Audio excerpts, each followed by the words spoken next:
Hello everyone, you are welcome back to my YouTube channel, and today we are going to be talking about punctuation marks.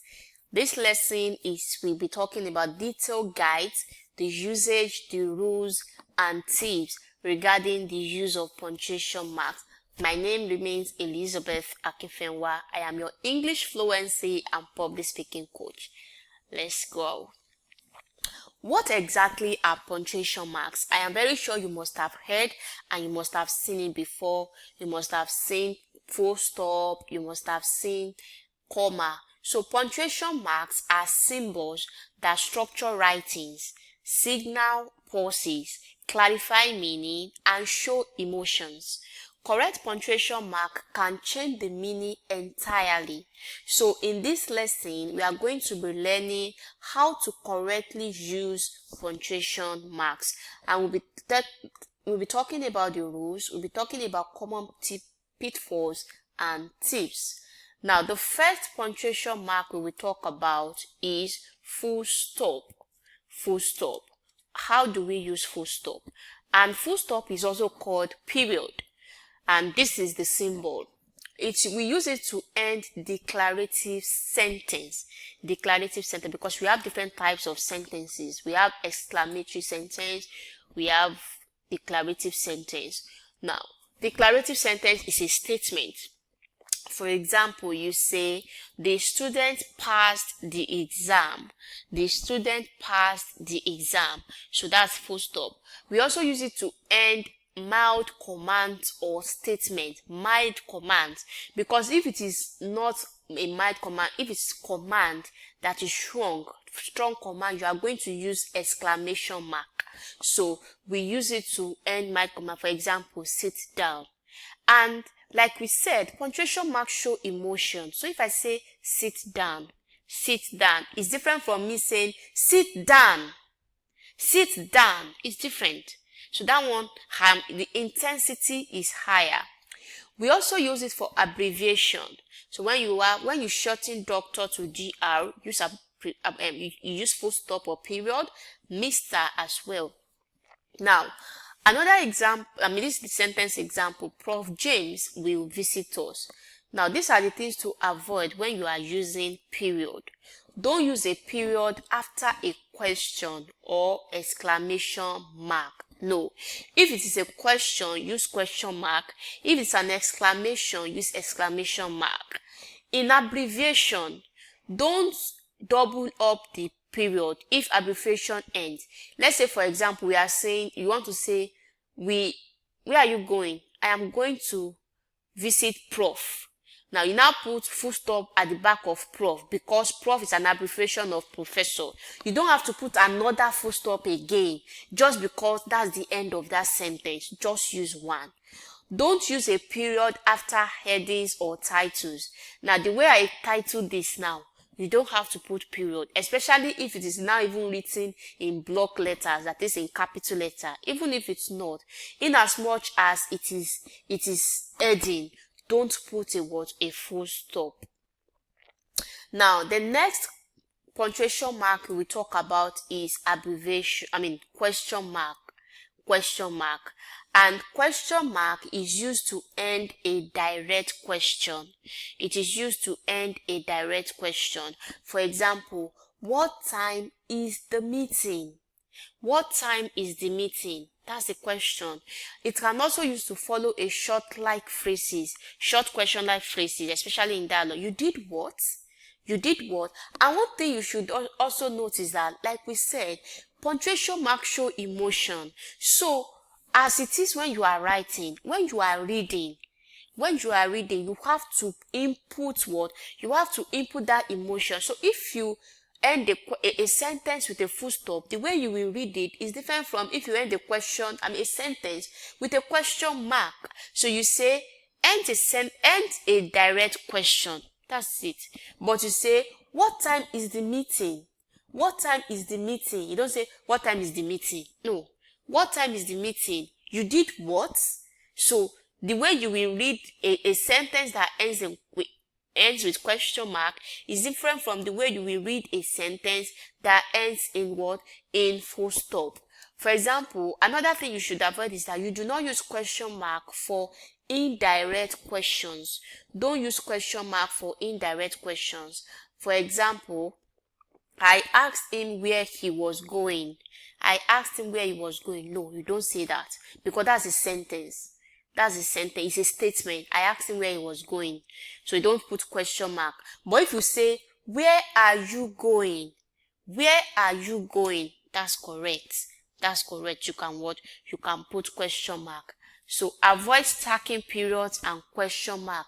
Please, if you are part of people that when you send a message to somebody on WhatsApp and the person is not replying you, then you now type multiple question mark. No, desist from that. It is not good. The next one we will talk about is exclamation mark. Okay. Exclamation mark. Exclamation mark expresses strong emotions, emphasis, or surprise. Wow, that's incredible. You know, like I said, the way you will read this punctuation mark is different. Let's say it is full stop that is there. I will not say, wow, that's incredible. I will say, wow, that's incredible. Yeah. It's different from, wow, that's incredible. So take note. We also use it for commands and interjections. You say, stop, look out. Yeah. So one of the things you should look at when you are watching, when you are using exclamation mark is to use sparingly. Don't overuse it. And don't combine too many exclamation marks you can see, especially in formal writing. Even if it's not formal writing, one thing that you using multiple exclamation mark denote is, it denotes that you are shouting in writing. Exactly, that's what it denotes. Please desist from using multiple exclamation.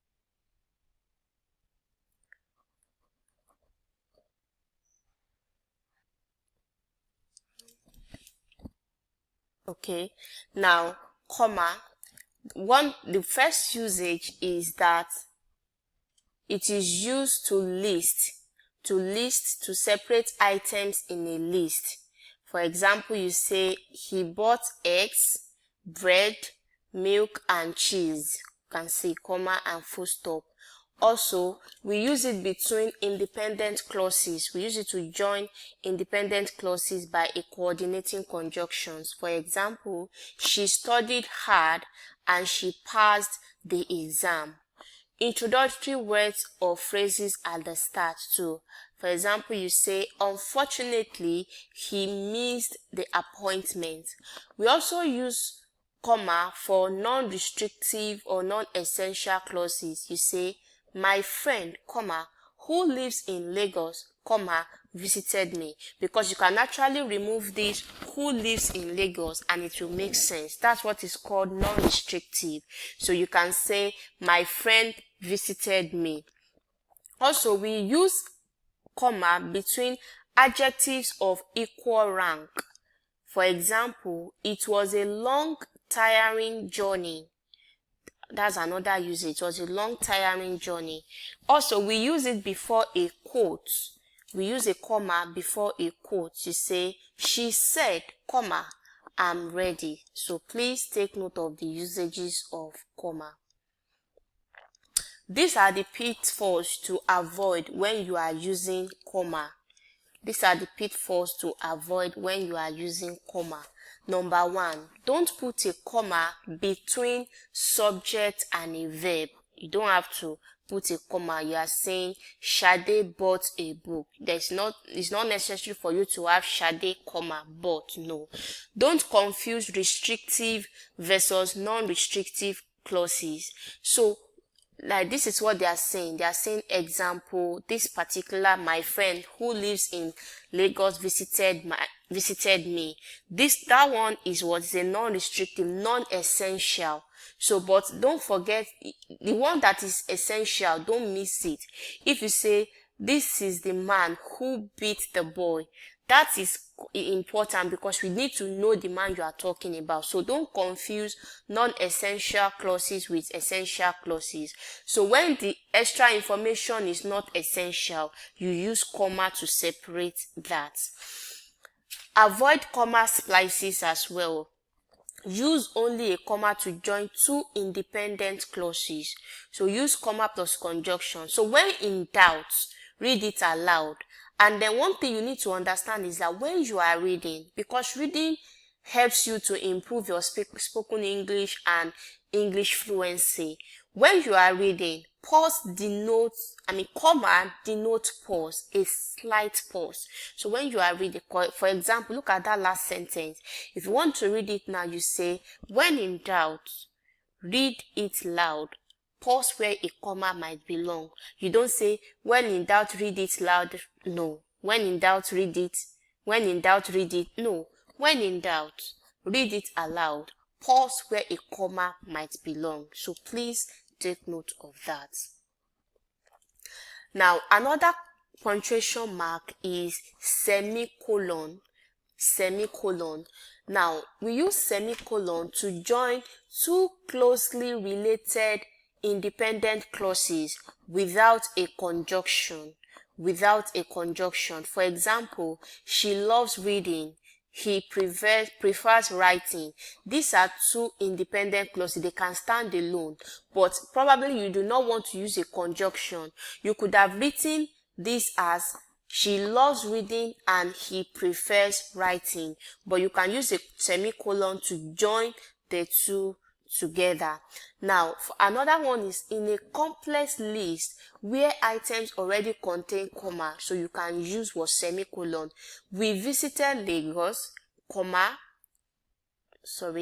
we visited Lagos, Nigeria, Accra, Ghana, and Nairobi, Kenya. You can see, because if we say we visited Lagos, Nigeria, it will be as if you visited Lagos separately, Nigeria separately, but we all know that Lagos is in Nigeria. That is why semicolon is used in between Nigeria and Accra. So Accra, Ghana, and Nairobi, Kenya. These are the pitfalls to avoid when you are using semicolon. Number one, don't use a semicolon with a conjunction. So you can't use a semicolon and use a conjunction together with it, but that will be redundant. That will be overdoing it. Don't overuse when ideas are closely linked but separate. The second clause after a semicolon should start with a lower case, unless if it is a proper noun. Look at this. She loves reading, semicolon. He prefers writing. You can see this H starts with a lower case. So except if you want to use a name of a person, that's the only way you should use an uppercase letter. The next punctuation mark we will talk about is apostrophe. Apostrophe. We use it to show possession. We use it to show possession. For example, the teacher's book, the student's uniform, you can see. We use it in contraction as well. So do not, when you want to contract, you say don't. It is, you say it. He is, you say is. So take note of that. Don't use apostrophes for plural nouns. No. When you already pluralize now, you don't need what? You don't need to use apostrophe. Now, also take note that it's, this one is possessive. It is contraction. Don't confuse it together. For names ending in S, it differs. Styles differ depending on the style you want to. Some say James apostrophe S book. Others say James apostrophe book. So depending on the style. But I think the style that we use in most Nigerian writing is this. So take note of that. Quotation mark. So this is the sign. When do we use quotation mark? And you can see we have double quotation mark, we have single quotation mark. We use quotation mark to surround direct speech or quotations. For example, he said, in quote, I will come tomorrow. Direct. You don't want to turn the speech into indirect speech. We also use it for title of short work. I read the Telltale Heart. If it is poem, articles, short stories, so you use what? You use quotation mark. We use it to highlight a word or term. The phrase time flies is common. So these are the things to avoid when you are using when you are using quotation marks. Number one, commas and periods usually go inside closing quotation mark in American English. So what they are saying is that, but in British English, let's just say punctuation mark, punctuation may fall outside unless part of the quote. You can see.